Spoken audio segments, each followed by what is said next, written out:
My name is Kyle Day, and I am a professor of history at the University of Arkansas at Monticello. Excellent. And today we're going to be talking about your book, The Southern Manifesto, Massive Resistance in the Fight to Preserve Segregation, which came out in 2014, correct? Yes. So what were you hoping to accomplish with the book, and why did the Southern Manifesto interest you? Okay, well, I've been interested in American political history, Southern political history, and particularly Arkansas political history since I was a young person.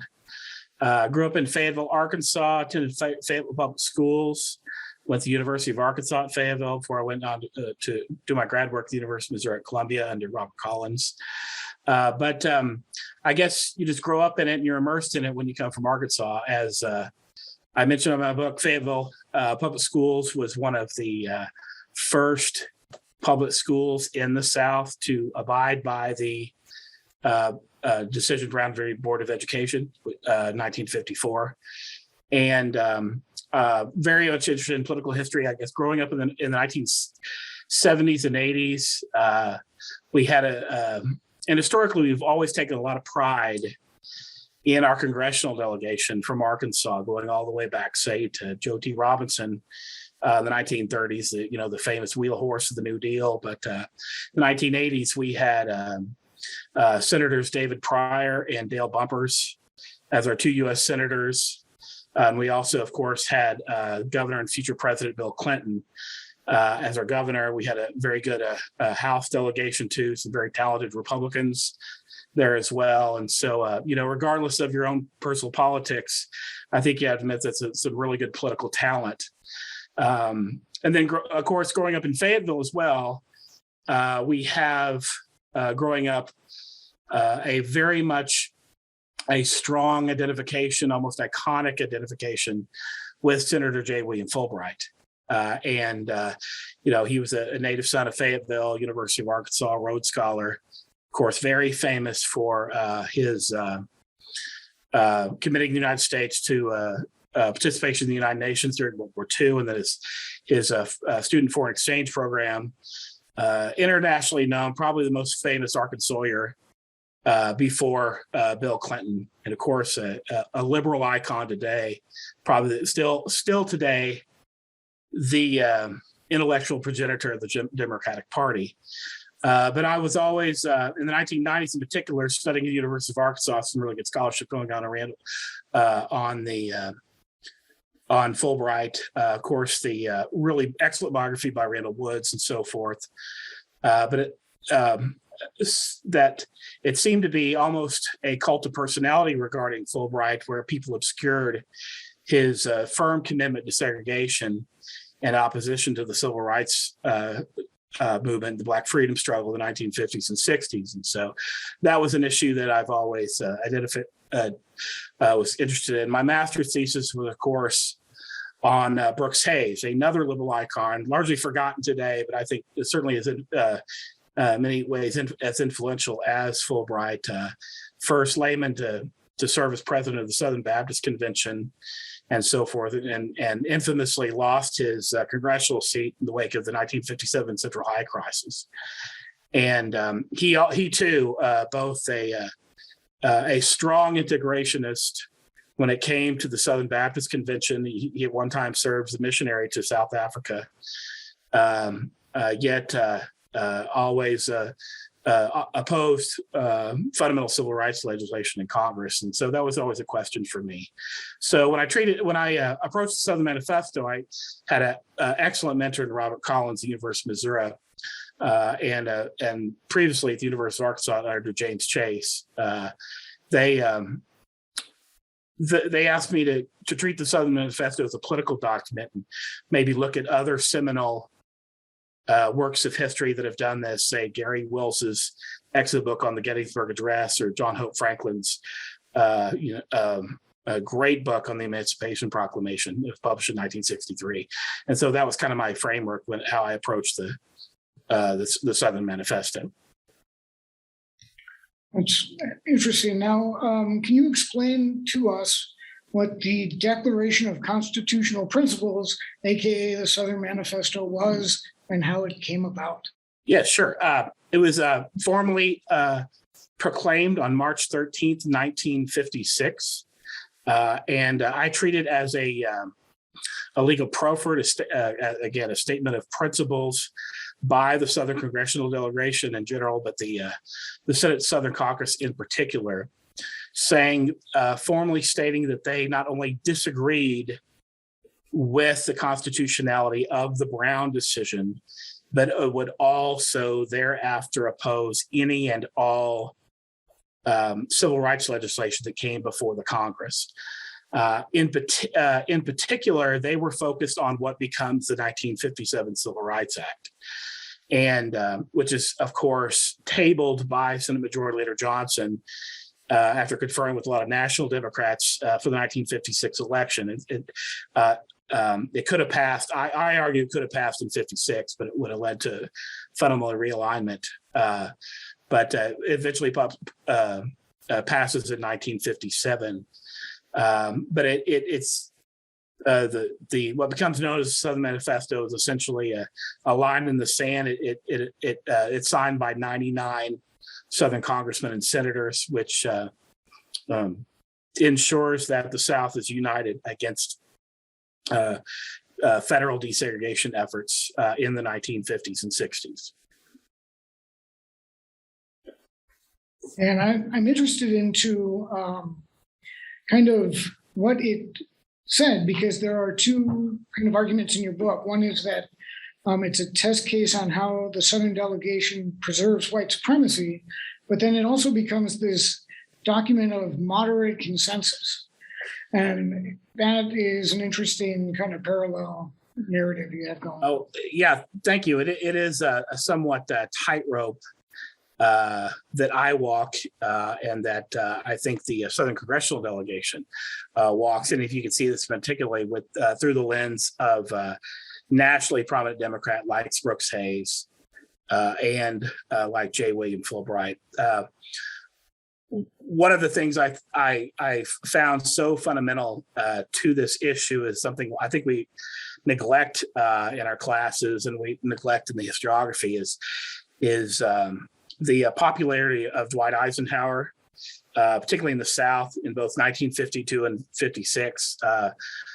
We need to remember that Eisenhower won the three largest states in the South, the former states of the Confederacy, Texas, Virginia, and Florida in 52 and 56.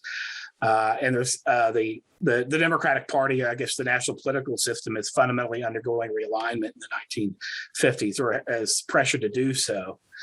And so I try to look through the lens of the Southern Congressional Delegation. And they were very much concerned that the assumption was that Brown is declared in 1954.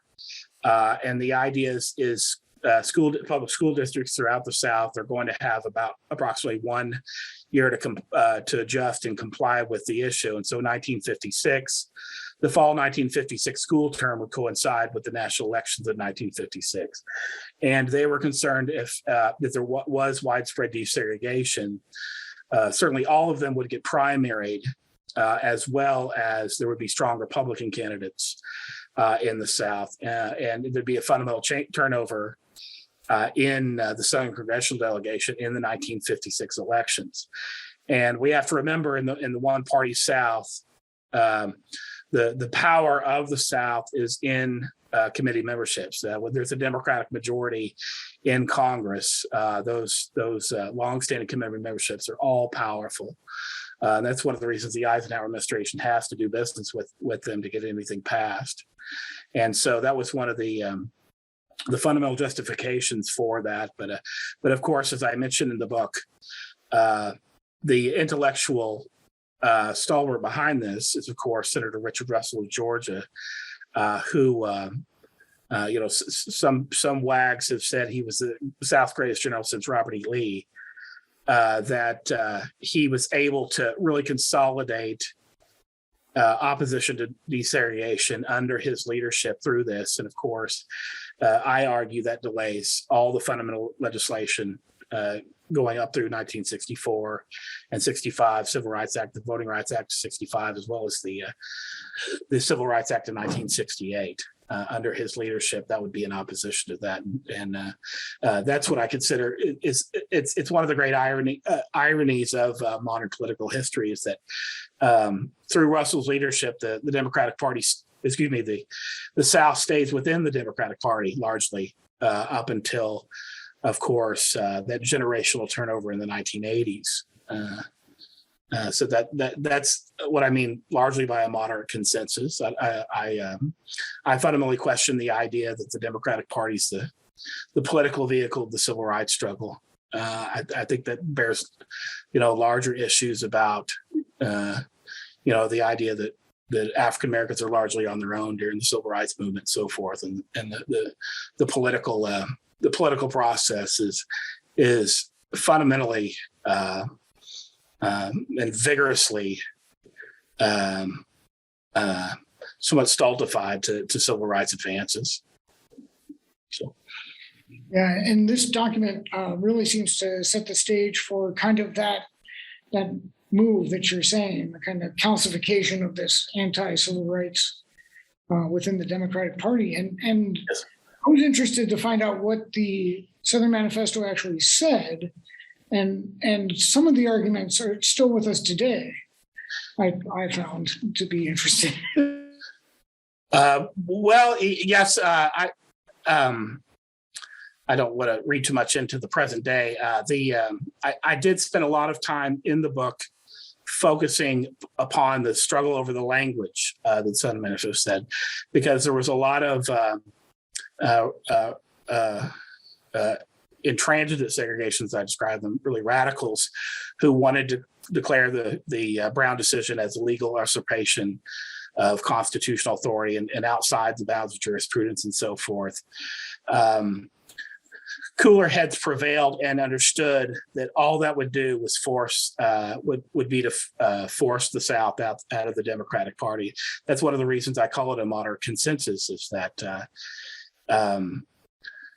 able to somewhat keep the language in as a legal disagreement and so forth, essentially allowed national Democrats like Fulbright and Hayes to reason with some of the more intransigent colleagues, George Smathers of Florida and others, to understand that unity was the best way through opposition. Yeah. When we see today, I guess, if we see today, people threatening Supreme Court justices and politicians grandstanding and threatening the integrity of the Supreme Court, that's certainly, that legacy is troubling. I know we've had that in our republic before, but that's very troubling. I think we could look back to the 1950s and see that does nobody any good. Yeah, and I guess one of the statistics that jumped out at me, I guess to just kind of put this all in perspective, is you said on page 65, I guess it's Confederate states, only 16% of whites approved of Brown, while 80% disapproved. And in the South, outside the South, it was 71 for approval and 24 disapproved. And I guess that's the state that the condition of the population that we're talking about. But because we think of desegregation now as just kind of happening and then we move on, right? But this is quite a roadblock to that, right? Mm-hmm. Yeah, I think so. Yeah, that's a very quite interesting statistic that I maybe still not know what to do with. A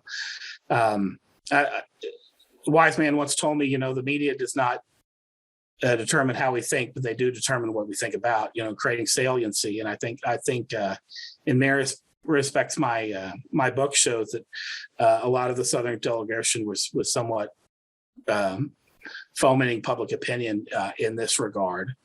though certainly we later see in the 70s and 80s with public housing and school busing and so forth, and the North was as opposed to desegregation as much as possible. A lot of people today are saying that both, I think, academics and a lot of leading political thinkers are saying that education is the modern civil rights issue of the modern day. I tend to agree with that, but I think it's a 70, 80. It's not a new issue. Certainly going back to Brown and access to good public schools. And one of the threats that was made was that if you're going to make us do this, we will just do away with public schooling, and there'll be no. I think it was Alabama and Mississippi came out with similar statements. Yeah, certainly that was. Oh, excuse me. That was a very much a strategy of the Mississippi Citizens Councils, who spread throughout those Christian academies that spring up in the 1960s and 70s, for sure. For sure. I just don't know enough today about the issue pertaining to charter schools and school choice today. I just don't know if that's a legacy of that today or not. But certainly access to quality public schools, that tends to be a longstanding issue. And the real underlying, because I wanted to get back to citizens councils in a minute, but one of the real underlying tenets of wanting to maintain segregation was kind of this, it's a three-pronged, I think, attack of, like, it's always about interracial sex, right? Yes. So it's always about that at the core, but then there's also the communist plot to do away with life in the South, right? And then you have the unconstitutionality of desegregation and this Supreme Court that was corrupted by personal politics, I guess, right? That's kind of the underlying justification for the Southern Manifesto. A lot of scholars and historians have really pointed to the issue of interracial sex. Betsy Jacobway's extensive book, "Turn Away Thy Son," on the Little Rock Central High School. That's one of the underlying premises of her book. The issue about interracial dating and so forth in high schools and so forth was and the blatant negrophobia on the part of Southern whites very much was a first and foremost in those issues, and really mountebank politicians like James Eastland of Mississippi could very much exploit that, prey upon people's fears, for sure. The second point you make, could you repeat that, please? The other three-prong were, kind of this, the communist plot to destroy American society, specifically the South. Desegregation was unconstitutional. And then you had this political court, basically, that wasn't. Sure. Yeah. The anti-communism was used by Southern politicians, coming out of McCarthyism and so forth. They tried to make some connection between the civil rights struggle and Soviet domination. People like Strom Thurmond or Dale Alford, who defeated Brooks Hayes in Little Rock. That was so intellectual vacuous. We do know, that if you look at David Chappelle's excellent work, A Stone of Hope, one of the great books ever written on the civil rights struggle. The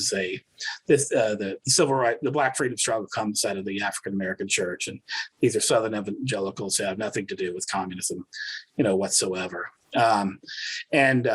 Certainly, if I on your third point, for these Southern lawyers to defend Plessy v. Ferguson, which was so hollow. That's the height of judicial activism, where the Supreme Court essentially makes up a law out of thin air in 1896, 1898. These are lawyers, they know better, certainly. And I think I state explicitly in my book, even if you look at a lot of them said you had to follow stare decisis and precedent. By 1954, Plessy v. Ferguson was on very, very wobbly a foundation, and the precedent had been set going 30 years back of really challenging the unconstitutionality of defining people by according to the color of their skin. Certainly, for a lot of these Southern lawyers, really intelligent Southern lawyers, North Carolina's Sam. I forget the later becomes prominent in the Watergate hearings, but certainly Richard Russell and John Stennis. John Stennis is a former judge, and I think you can look at them you could look at their writings. They certainly do better. Well, and it's interesting too because you bring up. Well, let's talk about how then this became kind of the moderate consensus on Brown, and how it kind of leads the way to go slow, and kind of this moderation. Sure. By the summer of 1956, or excuse me, by the spring of 1956, the data shows that approximately 10% of the public schools in the states of the former Confederacy and the border states were desegregated. Now, these were largely schools with relatively small populations of African American students, like places like my own Fayetteville High School. But there was actually some wind in the sails. There was some I would say some real progress to be made by that. The 50s, and another thing I think we should remember. I think we dismiss the really tough requirements of the 1957 Civil Rights Act. We have to remember that the 1957 Civil Rights Act was the first civil rights bill since Reconstruction. It essentially creates a civil rights division in the Attorney General's office.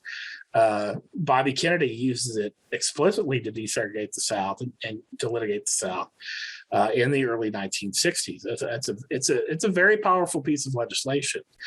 And I think astute political observers like Richard Russell and them, they knew that. They understood that. So that's one of the reasons they were able to block it.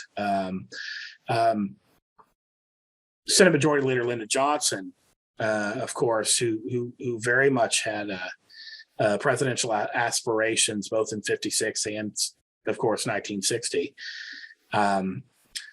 He really wanted a go slow approach on desegregation. Of course, he represents Texas, which we think is a former Confederate state, but as you can see through the Texas congressional delegations signing of the Southern Manifesto, that's largely confined to East Texas. Most of the West Texas congressmen do not sign. They're not committed to segregation like, the Cotton Belt of East Texas. So he's kind of represents that straddling that ground. But that taking what becomes the 1957 Civil Rights Act off the legislative docket in 1956 does set a precedent. And you also see this. Remember, Democratic Governor Alan Shivers of Texas, he uses Texas Rangers to block desegregation in Mansfield, Texas. And President Eisenhower does nothing on that because he doesn't want to upset the apple cart in the 1956 election. Of course, as I argue in the book, Orville Faubus kind of took that as a precedent, tried to do that with Central High. Once Eisenhower's freed up in a second term, that doesn't float anymore. But so that essentially, of course, the subsequent Supreme Court case Cooper v. Aaron essentially takes interposition off the books. But of course, that delay, that certainly does set a precedent for going slow. And I say ultimately denying a whole generation of African Americans the first grade public education. Not until the Supreme Court steps in the late 1960s do they force, with all deliberate speed to mean what it says. Yeah, and I think that, thank you for the moderation clarification. I think the other kind of prong of this is that you do kind of lead us into massive resistance and how, doctrine of interposition plays into that, and Bird, coining this term massive resistance. So maybe we can end on kind of what massive resistance is and what interpositionism. Well, I think you probably told my book I'm not a big fan of interposition. They tried to resurrect some antebellum legal theories, that John Calhoun used in his South Carolina Exposition protest in 1831, which of course is settled by the Civil War and of course settled by Andrew Jackson's declaration. And for them to go around saying that the states had a right to do this was ridiculous. As you could probably tell, I'm not a fan of local and state governments saying that we will not comply with federal law. This is, which of course, if you say today, we've got a big problem with this going on in today's political environment. This doctrine of interposition is absurd in the 1950s and even more absurd today. But they were able to use it. Both, of course, it's negated by the Supreme Court in '57 with Cooper v. Aaron. 58, I think it was. But of course, Governor Ross Barnett in Mississippi tries to use it in '61 and bowls over that new President John Kennedy. You see this in other areas as well. But it's the doctrine of interposition was put forth by John James Kilpatrick, from Richmond, Virginia, long time political reporter and journalist. Of course, I hate to say he's a fellow University of Missouri alumnus. I hope he didn't learn it in Mizzou, but it was a fantastical idea then, and of course even more absurd now. Well, thank you for bringing Southern Manifesto back to us and kind of putting it into the missing piece, I think, in the puzzle of why civil rights took so long to get out of the 50s, when we seem to have some momentum going. And I think your book does that very well. Thank you, and I hope you enjoy it. And I hope people will revisit this very crucial area of scholarship. I think we need to remember the legacy of the Brown decision. I consider Brown v. Board of Education the most important, the greatest Supreme Court decision in American history. And if going back to your initial question about today, I think we need to remember Brown and study that very important decision in American history. It's crucial to our understanding of modern America today.